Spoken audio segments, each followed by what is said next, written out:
இந்த ப்ராப்ளம் போடுறது எப்படி ஐடியா இருக்கு ஏதாச்சும்? 11th ப்ராப்ளம் ரொம்ப டஃப்பாலாம் கிடையாது. இதுல நான் கொடுத்துருக்கிறதுலாம் ஈஸியான ப்ராப்ளம்ஸ் தான் கொடுத்துருக்கேன். ஸோ இது வந்து ஒரு 8x1 மல்டிப்ளெக்சர் கொடுத்துருக்காங்க. அண்ட் 3 செலெக்ஷன் லைன்ஸ் இருக்கு. 8x1 maxனா 3 செலெக்ஷன் லைன்ஸ் இருக்கும். 8 இன்புட் லைன்ஸ் இருக்கு. அண்ட் இன்புட்ஸ் வந்து என்னென்னு மென்ஷன் பண்ணியிருக்காங்க. அப்போ இந்த மல்டிப்ளெக்சர் எப்படி ஒர்க் ஆகும்?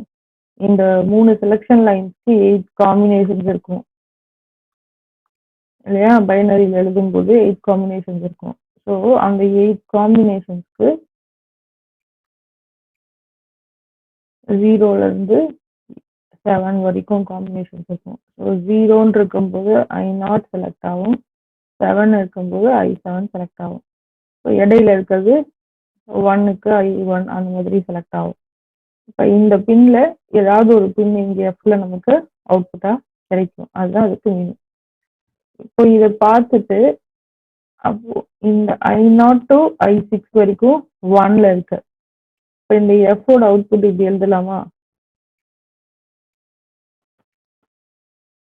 summation m of 0 1 2 3 4 5 6 வரைக்கும் 1 இருக்கு. அப்படி எழுதலாமா? பிகாஸ் இந்த 7 அவுட்புட்டு வெளியே வரும். அதாவது A bar B bar C bar A bar B bar C A bar B C bar அந்த மாதிரி ஃபர்ஸ்ட் 6 வரைக்கும் இருக்கிற காம்பினேஷன்ஸ் அவுட்புட்ல ஏதாவது ஒன்று வெளில வரும். ஏதாவது ஒன்று அப்படின்னும் போது சம் ஆஃப் ப்ராடக்ட் டேர்ம்ல இருக்கும். So A bar B bar C bar plus A bar B bar C plus A bar B C bar அந்த மாதிரி இருக்கும். அப்ப மின் டேர்ம்ஸா எழுதலாம் அந்த மாதிரி. இப்போ மின் டேர்ம்ஸா நீ பிளாட் பண்ணணும்னு கர்னாக் மேப் போட்டு எல்லாத்தையும் பிளாட் பண்ணணும். பிளாட் பண்ணி குரூப் பண்ணணும். இப்போ இதை நான் மேக்ஸ் டேர்மாக கன்வெர்ட் பண்ணிட்டேன்னு வச்சுக்கலாம். இது மின் டேர்ம்ல இருக்கு. நான் மேக்ஸ் டேர்மாக கன்வெர்ட் பண்ணுறேன். எனக்கு என்ன வரும்? இங்கே வெறும் 7 மட்டும் வரும். மேக்ஸ் டேர்ம் எழுதும்போது வரும் 7 மட்டும் வரும். இப்போ கே மேப்பில் எனக்கு ஒரே ஒரு செல் மட்டும் இருக்கும்.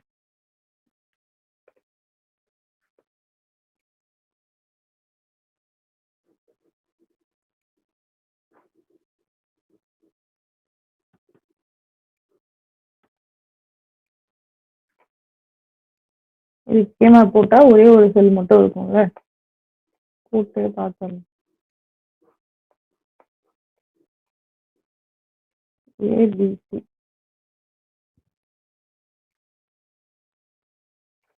ஸோ இந்த 7 அண்ட் 0ன்னு பிளாட் பண்ணுவோம். பிகாஸ் இது மேக்ஸ் டேர்ம்ல இருக்கு. ஸோ 0ன்னு பிளாட் பண்ணுவோம். இந்த ஒரு செல் மட்டும்தான், நோ குரூப்பிங். இப்போ இந்த ஒரு செல்லோட வேல்யூவை அப்படியே எடுத்து எழுதுவோம். இந்த செல்லோட வேல்யூ என்ன வரும்? இங்கே 1 இங்கே 1 1 இருக்கு. அப்போ இங்கே எழுதும்போது பிஓஎஸ் ஃபார்ம்ல எழுதுவோம். பிஓஎஸ் ஃபார்ம்லன்னா ஒரே ஒரு டேர்ம் மட்டும் தான் இருக்கு. ஸோ சம் டேர்ம்ல வரும். ஏ பார்னு வருமா? A1ன்னா ஏ பார், அகைன் B1 C1 எல்லாத்தையும் சம் டேர்ம்ல எழுதும். அப்போ எஃப் ஈக்குவல் டு இதுதான். பட் இதோட ஃபார்ம் இங்கே எங்கேயாவது இருக்கான்னு பாருங்க. இல்லை, நேரடியா அது எதுவும் உங்களுக்கு கொடுக்கல. இது என்ன மீனிங்கு? அந்த ஃபங்க்ஷனுக்கு என்ன கேட் வரணும்? ஆக்சுவலா இந்த ஃபங்க்ஷனோட கேட் என்னவா இருந்திருக்கணும்? சம் இருக்கு. ஸோ ஒரு ஆர் கேட்டு. ஆனா இப்படி இருந்திருக்குமா? ஏபிசி மூணுமே காம்ப்ளிமெண்டட் ஃபார்ம்ல இருக்கு. அப்ப மூணுக்குமே நாட் கேட் போட்டு அதுக்கப்புறமா ஆர் கேட் போடணும். அப்படி இல்லைன்னா இதுக்கு பேரு bubbled OR gate. And bubbled OR கேட்டோட ஈக்குவலண்ட் என்னன்னா, பபிள்டு ஆர் கேட்டோட ஈக்குவலண்ட் என்ன?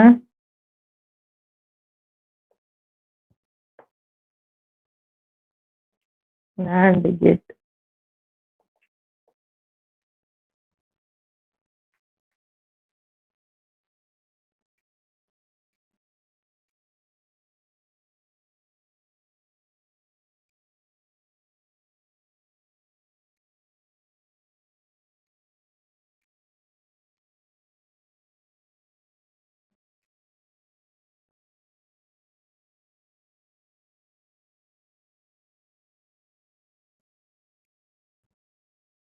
ஸோ பபிள்டு ஆர் கேட்டோட ஈக்குவலண்ட் NAND கேட். அப்போ ஆன்சர் என்ன? 3 இன்புட் NAND கேட். இங்க ஆப்ஷன்ஸ்ல பார்த்துட்டு அப்புறமே தான் இதை கேட்டை கன்வெர்ட் பண்ண ஸ்டார்ட் பண்ணுங்க. இது வரைக்கும் ஓகே. ஃபர்ஸ்ட் இங்க என்ன செலெக்ஷன் லைன்ஸ் இருக்கு, என்ன இன்புட்ஸ் இருக்கு, அதை வச்சு நம்ம அவுட்புட்டை எழுதிடலாம். அவுட்புட்டை எழுதும்போது இங்க நான் மின்டர்ம்ல இருந்து எழுதி மேக்ஸிமம் வந்து அப்புறம் இந்த ஃபங்க்ஷன் வந்திருக்கேன். டைரக்டா கூட எழுதலாம் அவுட்புட்டை எழுதும்போது. ஆனா இந்த ப்ராப்ளம்ஸ் இப்படி போட்டாதான் ஈஸியா இருக்கும், அதனாலதான் இப்படி போட்டிருக்கேன். நார்மலா இதை போடணும். சப்போஸ் இதுல வந்துட்டு இந்த மாதிரி எல்லாமே ஒன்னுன்னு கொடுக்காம எனக்கு ஒரு 2 மட்டும் 1 கொடுத்துருக்காங்கன்னு வச்சுக்கேன், இதெல்லாம் 0ன்னு வச்சுக்கிறேன் நான். இப்போ இந்த 2 லைன் மட்டும்தான் 1 கொடுத்துருக்காங்க அப்படின்னா ரொம்ப ஈஸியா எழுதிடுவேன் நான். எஃப் ஈக்குவல் டு, ஸோ இது 1 இது 1ன்னா I1 I2 மட்டும் 1. அப்பனா A bar B bar C plus A bar B Cன்னு எழுதிடுவேன் எஃப். இதை நான் டைரக்டா கேட் இம்ப்ளிமெண்டேஷன் போட்டு ஃபைண்ட் அவுட் பண்ணிடுவேன். ஆனா இந்த ப்ராப்ளம்ல இந்த மாதிரி ஈஸியெல்லாம் கொடுக்கல. ஓகே, இந்த ப்ராப்ளம்ல எப்படி கொடுத்துருக்காங்க, எனக்கு 7 இன்புட்ஸ் வந்து 1 இருக்க மாதிரி கொடுத்துருக்காங்க. அப்போ இப்படி எழுதிக்கிட்டே போனா இந்த மாதிரி 7 டேர்ம்ஸ் வரும், அதாவது 7 ப்ராடக்ட் டேர்ம்ஸ் வரும். அதுக்கப்புறமா அந்த 7ஐயும் ஆர் எடுக்கணும். ஸோ ஒரு ஆர் டேர்ம் அப்படி வரும். அந்த மாதிரி எதுவுமே எனக்கு இந்த ஆப்ஷன்ல கேட்டே இல்லைல்ல. ஆண்ட் கேட் தனியா ஆர் கேட் தனியா எதுவுமே இல்லை. அப்ப நான் இதை ரெடியூஸ் பண்ணி போட்டாதான் எனக்கு இந்த ஆப்ஷன் வர்றதுக்கு சான்ஸ் இருக்கு. இப்போ எப்படி ரெடியூஸ் பண்ணணும் அப்படின்னு யோசிக்கும் போது இதை வந்துட்டு நான் மேக்ஸிமமா கன்வெர்ட் பண்ணிட்டா எனக்கு ஒரே ஒரு டேர்ம் தான் ஆன்சர்ல வரும். மேக்ஸிமமா கன்வெர்ட் பண்ணிட்டு அப்படியே டைரக்டா கேட்டா போட முடியும். இது நிறைய போட போட நம்மளுக்கே இந்த பழக்கம் வந்துடும். அதாவது இந்த மாதிரி தான் அதை போடணும் அப்படின்ற அப்ரோச் நமக்கு தெரிய ஆரம்பிச்சு.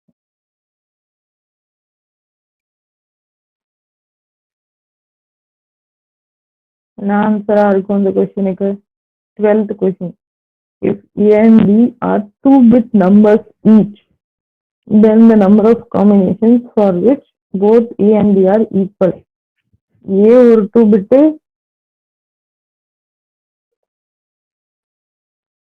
B தனியா ஒரு 2-bit. ஸோ 2-bitன்னும் போது A1 A0 எடுத்துக்கலாம், B1 B0 எடுத்துக்கலாம். அப்போ தனித்தனியா பார்க்கும்போது 4 காம்பினேஷன்ஸ் வரும் ரெண்டுத்துக்கும். 0 0 0 1 1 0 1 1. அதே மாதிரி இதுக்கும் வரும். ஏ பிட் பி பிட் ரெண்டுமே ஈக்குவலா இருக்கிற மாதிரி எத்தனை காம்பினேஷன்ஸ் நமக்கு பாசிபிள்னா 4 காம்பினேஷன்ஸ் பாசிபிள். இந்த ப்ராப்ளம்ல தப்பா நினைக்க சான்ஸ் இருக்கு. அதாவது 1 பிட் கம்பேரிட்டர் நினைக்கிறதுக்கு சான்ஸ் இருக்கு. ஏவும் பியும் எப்ப ஈக்குவல் 1 பிட்னு கொடுத்திருந்தா 2 காம்பினேஷன்ல தான் ரெண்டும் ஈக்குவலா இருக்கும். ஆனா இங்க ரெண்டுமே ஈச் 2 பிட்னு கொடுத்துருக்காங்க. அப்ப 4 காம்பினேஷன் பாசிபிள்.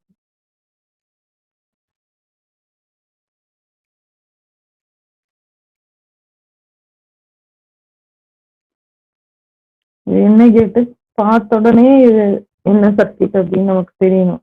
இந்த மாதிரி வந்தாலே இது வந்து பைனரி டு கிரே சர்க்கியூட் தான். First bit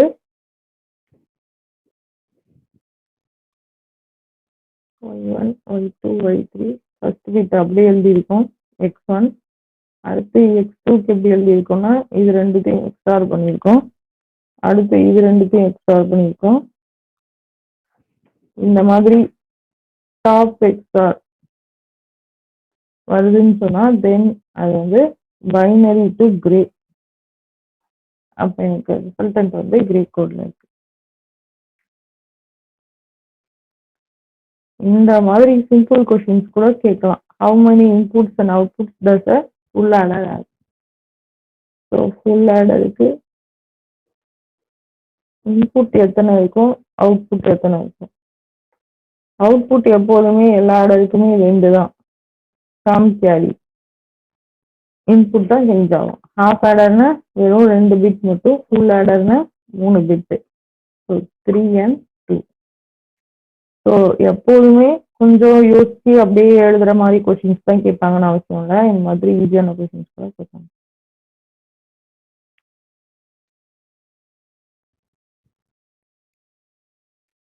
sequential circuit, mod number of Johnson counter, இதெல்லாம் ஞாபகம் இருக்குதா? மறந்துடுச்சு அவங்களுக்கு.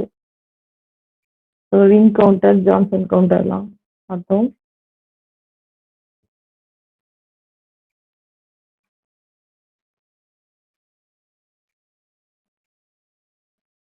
ஃபிளிப் ஃப்ளாப்போட அப்ளிகேஷன்ஸ்ல ஷிஃப்ட் ரெஜிஸ்டர்ஸ்ல பார்த்தோம். ரிங் கவுண்டர் இந்த மாதிரி இருக்கு. ரிங் கவுண்டர்ல என்ன சொன்னோம்? n இன்புட்ஸ் n அவுட்புட்ஸ் இருக்கும். Twisted ring counter or Johnson counter, இது பேர் தான்.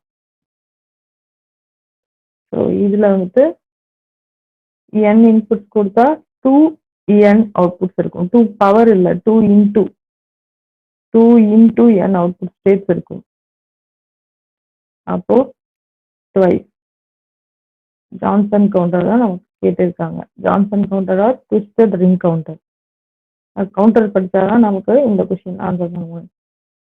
4-bit synchronous counter uses flip-flops with propagation delay of 25 nanosecond each. So synchronous counter சொல்லியாச்சு. அண்ட் propagation delay வந்துட்டு 25 nanosecond each சொல்லியாச்சு. The maximum possible time required for change of state. So synchronous counterல எல்லா flip-flopையும் at a timeல clock பண்ணியிருப்போம். So all the flip-flops are simultaneously clocked. இது 4-bit அப்படின்னா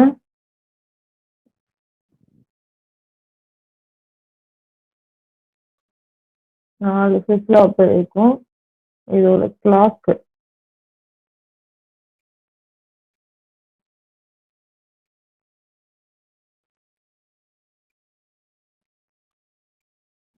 அப்போ ஒரு கிளாக்குக்கு ஒரு ஸ்டேட் சேஞ்ச் நடக்கும். ஏன்னா எல்லா ஃபிளிப்-ஃப்ளாப்பும் அட் டைம்ல கிளாக் பண்ணியிருக்கோம். அப்போ ஒரு ஃபிளிப்-ஃப்ளாப்புக்கு வந்து 25 நானோ செகண்ட் இருந்தால் டோட்டலா எனக்கு இருக்கக்கூடிய டைமும் 25 நானோ செகண்ட்ல நடந்துரும். ஃபார் சேஞ்ச் ஆஃப் ஸ்டேட் தான் கேட்குறாங்க. Maximum possible time for change of state. Number of flip-flops required for implementing a mod 128 ripple counter. எவ்வளோ வேணும்? mod 128 ripple counter. So mod n counter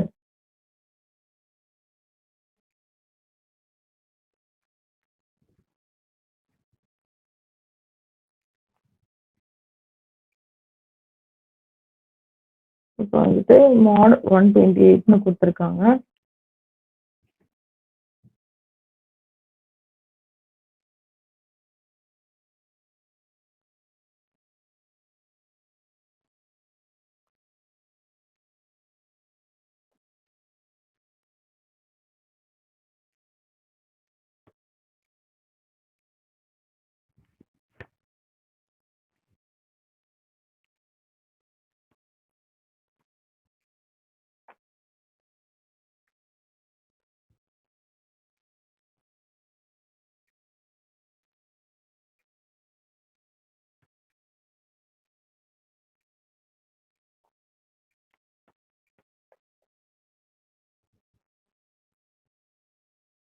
okay, mod 128ன்னு கொடுத்துருக்காங்க. ஸோ அப்போ நமக்கு 2 power n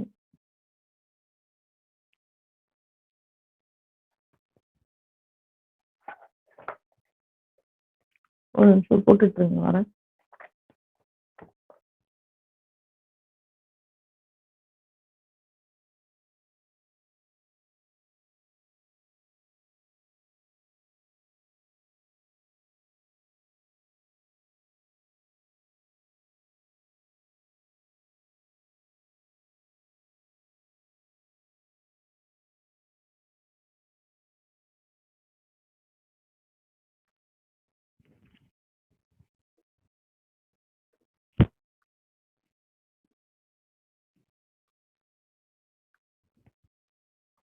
so 7 flip flop வேணும்.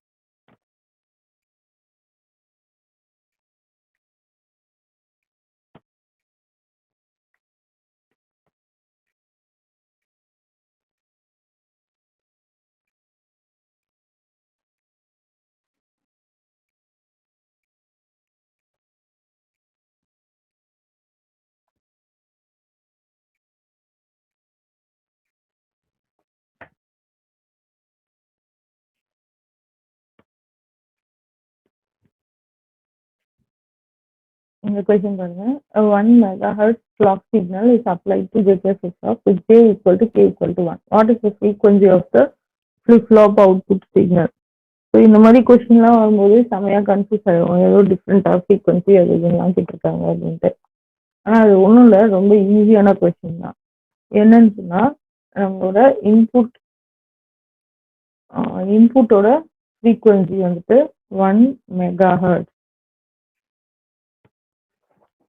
கிளாக்கோட frequency வந்து 1 megahertz. JK flip flop வந்து J equal to K equal to 1 அதில் apply பண்ணுறாங்க. இப்போ ஜேகே ஃபிளிப் ஃப்ளாப்போட இந்த கண்டிஷன் வந்து டாகுல் ஆகும். ஜேவும் கேவும் 1 இருந்துச்சுன்னா டாகுல் ஆகிட்டே இருக்கும். அப்போ அவுட்புட் எப்போல்லாம் டாகுல் ஆகும்னா ஒவ்வொரு கிளாக்குக்கும் அவுட்புட்டு டாகுல் ஆகும். அப்போ ஒவ்வொரு கிளாக்குக்கும் அவுட்புட் டாகுல் ஆகும்னு சொன்னால் என்னோட அவுட்புட் வந்து எவ்வளோ இருக்கும்னா என்னோட கிளாக்கை விட அதுதான் இருக்கும். அப்போ 500 கிலோஹெர்ட்ஸ் தான் இதுக்கு ஆன்சர். அதாவது டைமிங் டயக்ராம் இப்போ இப்படி எடுத்துக்கோங்க. பாருங்க, இப்போ எப்படி இருக்கு, இது என்னோட கிளாக்கு, இதான் என்னோட இன்புட் வச்சுக்கலாம். என்னோட அவுட்புட் எப்படி இருக்கு பாருங்க. ஒவ்வொரு கிளாக்குக்கும் எனக்கு டாகுல் ஆகும். அப்போ ஒரு கிளாக்கு முடிகிற வரைக்கும் ஒரு அவுட்புட் ஸ்டேட் இருக்கும். மறுபடியும் நெக்ஸ்ட் டைம் டாகுல் ஆகும். அப்போ இப்போ பார்த்தீங்கன்னா இந்த ஃப்ரீக்வன்சி வந்துட்டு இங்கே 2 சைக்கிள் கம்ப்ளீட் ஆயிடுச்சா. இது 2 சைக்கிள் கம்ப்ளீட் ஆகும்போது இது எனக்கு 1 சைக்கிள் தான் கம்ப்ளீட் ஆயிருக்கு. கரெக்டா? அப்போ எனக்கு கிளாக் ஃப்ரீக்வன்சியை விட என்னோட அவுட்புட் ஃப்ரீக்வன்சி வந்துட்டு ஹாஃப் தான் இருக்கும். ஸோ ஜேகே ஈக்குவல் டு 1ன்ற கண்டிஷனில் யூஸ்வலாக கவுண்டருக்கு அதுதான் நம்ம எடுத்துப்போம். ஜேகே ஃபிளிப் ஃப்ளாப் வந்துட்டு 1 கண்டிஷனில் தான் எடுத்துப்போம். இந்த எப்படி எடுத்தாலும் ஜேகே ஃபிளிப் ஃப்ளாப் வந்து 1ன்ற கண்டிஷனில் எடுத்துப்போம். சிங்க்ரனஸ் கவுண்டர் எல்லாத்துலேயுமே பாருங்க எப்படி இருக்கு. இது வந்துட்டு ஒவ்வொரு ஃபிளிப் ஃப்ளாப்புக்கும் போட்டிருக்கோம். ஓகே, பட் அவங்க ஒரே ஒரு ஃபிளிப் ஃப்ளாப்க்கு கேட்குறாங்க, கவுண்டருக்கு கேட்கல. ஒரே ஒரு ஃபிளிப் ஃப்ளாப்போட அவுட்புட் எப்படி இருக்கும். சரி, இது மட்டும் நான் எடுத்து பார்த்தேன் அப்படின்னு சொன்னா இது ஒரு கிளாக், இது ஒரு ஃபிளிப் ஃப்ளாப். எல்லா டைமிங் டயக்ராமும் அப்படிதான் போட்டுருவாங்க. ஸோ அது பெரிய ஃபார்முலா அப்படிலாம் கிடையாது. நம்ம இப்படி கான்செப்ட் தெரிஞ்சாலே அதை நம்ம எழுதிடலாம். ஸோ ஃபர்ஸ்ட் ஃபிளிப் ஃப்ளாப் மட்டும் கேட்குறாங்க அப்படின்னு எடுத்துக்கலாம்.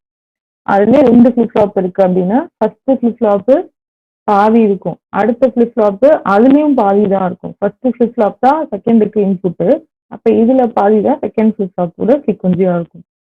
ரைட்டா? ஆன்சர் வந்து 500 கிலோஹெர்ட்ஸ்.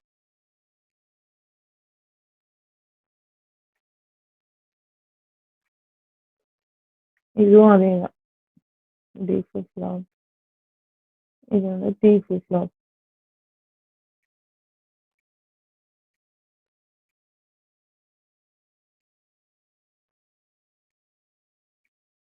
இந்த கொஸ்டின் பாருங்க. 4-bit synchronous counter and 4-bit asynchronous counter.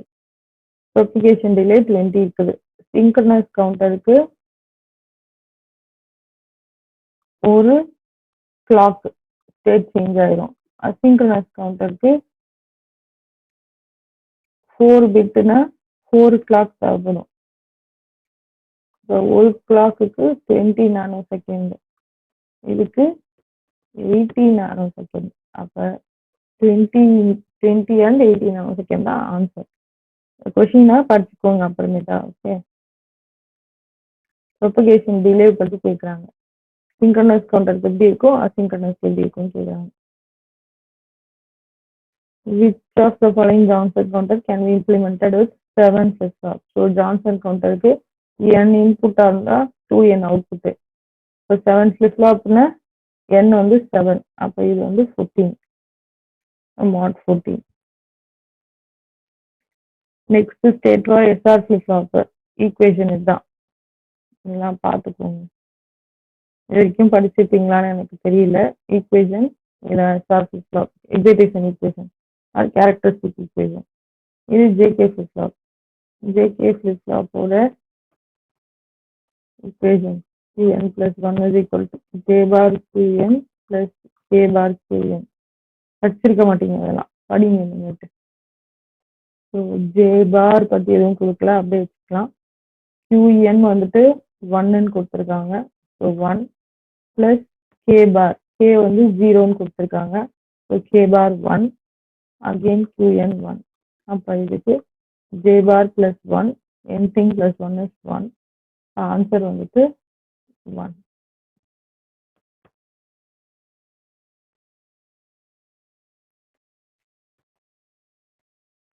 இது என்ன ஃபிளிப் ஃப்ளாப் அப்படின்னு கேட்குறாங்க. இது வந்து டி ஃபிளிப் ஃப்ளாப். ஜேஎன்கே இருந்துச்சு ஒன்றா டைப் பண்ணிட்டாலே அது வந்துட்டு டி ஃபிளிப் ஃப்ளாப் தான்.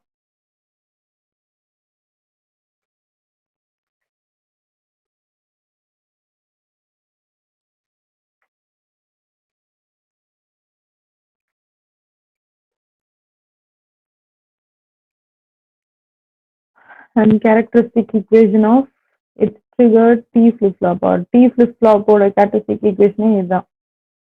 T வந்துட்டு XOR with Q. அப்ப TQ bar plus T bar Q. இதான் இதெல்லாம் இந்த சீக்வென்ஷியல் சர்க்யூட்ஸ்க்கு வந்துட்டு இந்த characteristic equation, truth table, excitation table, characteristic table இதெல்லாம் படிங்க. இதெல்லாம் படித்தாலே மோஸ்ட்டாக இதில் இருக்க கொஸ்டின்ஸ் ஆன்சர் பண்ணிடலாம்.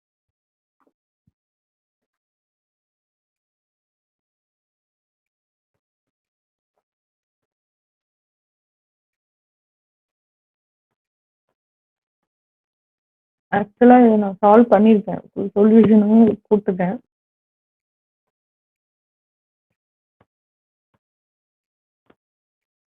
இன்னும் நிறைய கொஸ்டின்ஸ் அதில் இருக்கு, அதெல்லாம் பார்த்துக்கோங்க.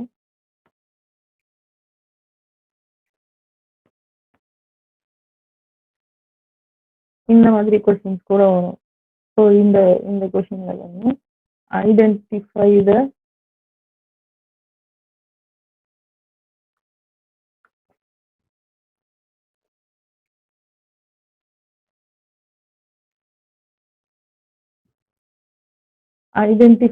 slowest shift register, fastest shift register. shift registerல இந்த 4 டைப்ஸ் நமக்கு தெரியும்.